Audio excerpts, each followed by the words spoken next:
to the show. This is The Force Always.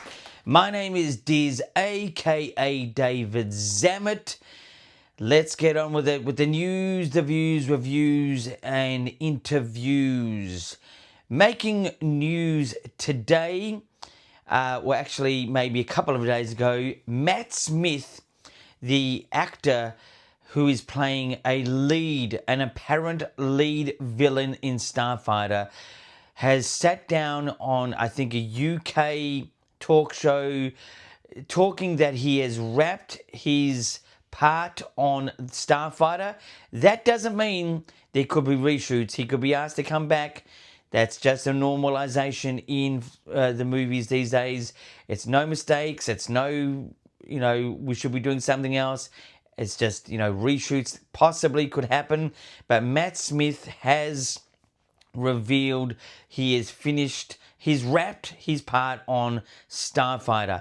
But he's also revealed, which is more to the title, the haircut, which is at the thumbnail on this particular video, the haircut that he has the look for in this particular interview in that Starfighter film. So that is an indication of something. I don't know. You can speculate all you want, but that is the haircut. He has just come out of filming from Starfighter. To more news, Mandalorian and Grogu. There's no news, which is good news, as I say, but I can also say that it is, at the moment, it's about halfway through December. I'm sure in this next week or two, more like Boxing Day or Christmas Day or Christmas Eve, something of that nature. I would more predict, Christmas Day, that we may be getting a new Mandalorian and Grogu trailer. That is just my speculation, my thought, because it really does need to ramp up advertising. It's a perfect time period, as the trailers have been appearing in the cinemas, in films like Zootopia and other children sort of eccentric type films. And so the trailer that we've got already, or variations, it is inside cinemas at the moment, but I think there's going to be a new trailer coming about that time period. But also, speaking of trailers, in the coming days, maybe day, I don't know, which is not Star Wars related, but it will definitely be a trailer I review if I get that opportunity ASAP, is Avengers Doomsday. Again, I'm more of a Star Wars fan than a Marvel fan. I love movies generally, and I'll be giving you an interpretation for just a Star Wars kid of the Avengers Doomsday trailer, which is going to be the biggest watch trailer ever in the history. That's just a prediction. Anyway, so that's the news for this time around. Let's get into the views. Views is my story ideas within Star Wars. It doesn't mean I don't accept the story as it is. I do. I enjoyed the Star Wars story from the start to finish. So far in canon, which is official, is from the Acolyte TV series all the way to Rise of Skywalker Episode 9. Love them, hate them, in between them, whatever it is, that's the storyline we have. I continue to enjoy Star Wars, but I will acknowledge that it has been a lot of letdown within the community. To the energy has gone down, but let's raise it up again anyway. My story idea is actually to do with Matt Smith, who's the apparent lead villain in Starfighter the film. Should he be a replacement ultra villain to the new Star Wars series, which is starting off with Starfighter? It's not official yet that it is a series. I think if it succeeds, I think it will get a green light for another film, whatever that is. It could be episode 11. I'm predicting it's episode 10, just to let you know. But that's a prediction. Should he be a standalone, unique figure in this particular film? I think as a variation, it would be good if he had a companion. And a companion and preferably, I would like to see an actor and actress play out some sort of evil role, evil doing in a Star Wars film, just to sort of up the ante and something different. That's what I would do. That's my story idea. I'd like to see Matt Smith and another actress that has been announced that I'm unsure what their roles are, but someone that has, because Matt Smith's face, just alone, not to say anything bad about Matt Smith, he's a good-looking man, but he has a face that could just look evil, and that's good, and that's a good thing. Matt Smith is, a great-looking man, just to let you know. But I'd like him to have some sort of companion in this, sort of the power play sort of ideal in storyline. That's what I would do. That's my story idea for Starfighter. It's been written, not like they're going to listen to me now. But anyway, it doesn't matter. It's just my story idea. And that is views. Now let's get into reviews. Reviews is just things that I've got in this room. I've got many, many things, all types of things, not just Star Wars. Look at this. This here is an absolute monster box DVD, not Blu-ray, because this is when DVDs were sort of the number one thing. Blu-rays were sort of coming in. This is the Family Guy. If you know Family Guy is a great cartoon series. I sort of missed the whole sort of watching it obsessively, but it is definitely good just because I was of a different age at that point, so I had other responsibilities to take on in life, but I still watched it. I thought it was funny. Family Guy. So this is the something Dark Side. Now this box set, look how big it is. It's massive. In here, there's a T-shirt. I've actually, look at this. I've still got it inside the plastic. I've still got that. I've watched the DVD. It's in here somewhere. I don't know how or where. Oh, look, here it is. Look, it comes out here. The Dark Side DVD. It slots out there. The front. This is just a mega box set. Well, not set, but film. What amount of money they spent to get this rocking, I don't know, but this deserves a 10 out of 10.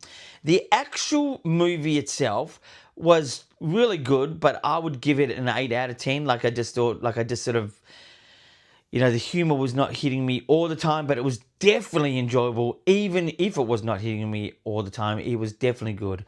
Anyway, but I'll give this a whole, with the movie as this. Let's round it off. Let's just round it off. I've given the movie about 8 out of 10. I've given the presentation 10. Let's go for 9. So 9 out of 10 for this particular thing I've got. Highly prized possession. I'd never give up. Anyway, great. That's the something Dark Side by the Family Guy. Anyway, let's now get into interviews, and we will explore the comment section for that. We have our friend Michael. Can you believe it? Michael from Werribee South. It's a part of Melbourne, Australia. It's on the other side of the bridge for a good reason. Anyway, so the questions Michael is asking. Now, the first question is, and anyone can send questions at any time. Send your questions, send comments, like this video, subscribe, just as a quick advertisement there. So the first question from Michael is, was Yoda a Jedi in the Old Republic? Yes, he was. It's a time period I'm not that fascinated with, and it really has not been explored in canon as yet. It's more there to be cherry-picked, essentially. But he was a master at that point. Yoda is a good 300, I think, plus years old. And yeah, so he was a master in the Old Republic. To answer the next question by Michael is when is the Old Republic? Now, I had to Google this because I know, now there's a thing called, in Star Wars, you'll see BBY. It stands for, it's a time period of zero. So BBY stands for before the Battle of Yavin. And what time period is that? It's actually in the first film that was released, which technically is episode 4, which technically is A New Hope.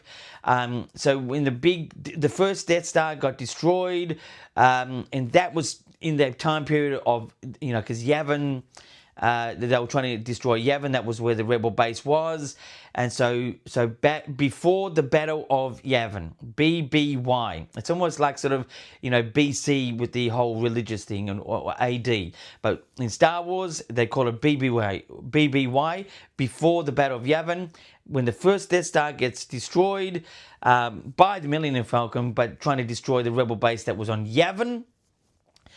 So really, to answer the question, let's get back into the question for poor Michael. He was hanging on maybe. When was it? It was, I've had to do this. I've had to check this to verify my sources. The Old Republic is 25,000 to 1,000 BBY. That's right, 25,000 BBY to 1,000 BBY. So that's a long time ago in a galaxy far, far away. Funny to put it that way. So let's get back into questions. Michael loves his questions. So his next question by Michael from Wherever South. Why does R2D2 never recognize Yoda? So that's a good question, but that's more of an opinion question. There is probably a fun fact about this somewhere, but R2D2's memory gets constantly erased or wiped or updated, and so that's why I would gather, I'm just saying I gather, that's why R2D2 never recognizes Yoda. It's a very interesting question because unless you're a hardcore Star Wars fan, you won't really know what the hell's going on, why, when, how in a lot of things. Essentially why I've said the next film, which is technically Starfighter, needs to have a human story to it, and then a lot of the Star Wars lore come a bit after it, because if you want to grab the regular movie audience, you need to start off something they will connect with, rather than getting right into the hardcore sci-fi element of Star Wars, which is not really sci-fi, but let's just call it sci-fi for the hell of it. But yeah, so why does R2D2 never recognize Yoda? Well, it's his memory just gets, he's a computer system, so with memory, computerized parts, mechanical, his memory got erased, constantly updated, or whatever it is. So now, next question is by Michael from Wherever South. Who are the Lost 20 Jedi? Well, I can't tell you who are the total names of the Lost Jedi, but I can tell you that straight off. Part of the Lost Jedi is people who have defected, usually from the Jedi, turning to the dark side. And one noted person that is in, well, actually two, you could say, is Anakin Skywalker, but it's the one that we got to know first in the episodic order is Count Dooku. He used to be a Jedi. Count Dooku was the most famous one to be lost from the Jedi, going to the Sith or the dark side, and that's what they would refer to when they say the Lost Jedi. But it's basically, so there's 20 of them. Can't tell you all the 20, but another one would be Anakin Skywalker. He was a Jedi, and he turned to the dark side in the biggest way possible. Anyway, so it's the morning here, as you can see. Coffee. Let's get into the next question by Michael again. Who was Kath Onassis' mentor, who joined the Sith Empire with Darth Revan and Darth Malak? Now, this is a part of Star Wars I'm not right into because it's not really in the known canon. It's definitely interesting. It's definitely interesting stories, but I'm just like, for me, it needs to be official to really be taken on in an official way, if that's the best way to put it. But I did search this one up again on, the famous Google. Let's look for the actual. Yeah, here it is. The mentor apparently was Admiral Saul Karath. Admiral Saul Karath, sorry, was the mentor. That's to answer that question. Pretty straightforward, simple, straight to the point. Thanks, Michael. The next question coming from Michael from Werribee South is, what's the difference between the Old Republic and the High Republic? Well, the Old Republic is a time period of where Sith and Jedi were just at each other's throats. They were, literally. And they were just going back and forth. The High Republic is a period where the Jedi were the protectors, the freedom keepers, not soldiers, just freedom keepers. Then that all changed when they got into the Clone Wars and become more army sort of way of life rather than protectors, because of the manipulation, as we know, the whole story in that time period. But yeah, High Republic was more about the Jedi being protectors. Old Republic was when the Sith and Jedi essentially were at each other's throats. Anyway, the next one. Now, this one is really, there's an interesting animation with this. Who created the rule of Sith who created the rule of two Sith? So, who created the rule of two Sith at a time? It was Darth Bane was the one who created it, and there's a little bit of Darth Bane if you really dive into the Clone Wars animated series, which is canon, but there's a lot of episodes there. I kid you not. I think it happens more towards season 5 or 6, one of those, of the Clone Wars. Really interesting time period, really interesting episodes. It's with Yoda, and he sort of appears, and we sort of get to sort of see him in a canon sort of form, almost like this overpowering sort of fiery looking devil, to be honest, but obviously... so it was interesting. It was Darth Bane. That's who created the rule of two thing, which is a very interesting rule, because why would you want the rule of two when one is going to kill the other one eventually? It always happens.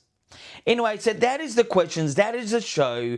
And until next time, my friends, please also subscribe to the channel. The Force Always.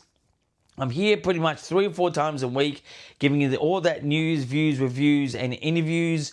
Please like and share this video if you can. That'd be great. Send in your comments. It could be just a statement. It could be a question to myself. I'm not Mr. Know-It-All with Star Wars. I'm a big Star Wars fan, but I just don't know it all, But also, I'd just like to say, even though this is a Star Wars show, in Australia at the moment, there has been a little bit of a very unfortunate happening in Sydney, which is about an hour flight from here in Melbourne. Some very bad things have been happening, and it's putting a big dampener on this. My regards to all the people who have been affected by this. It's a very sad time, but as I say, and I say this with a realness, keep rocking.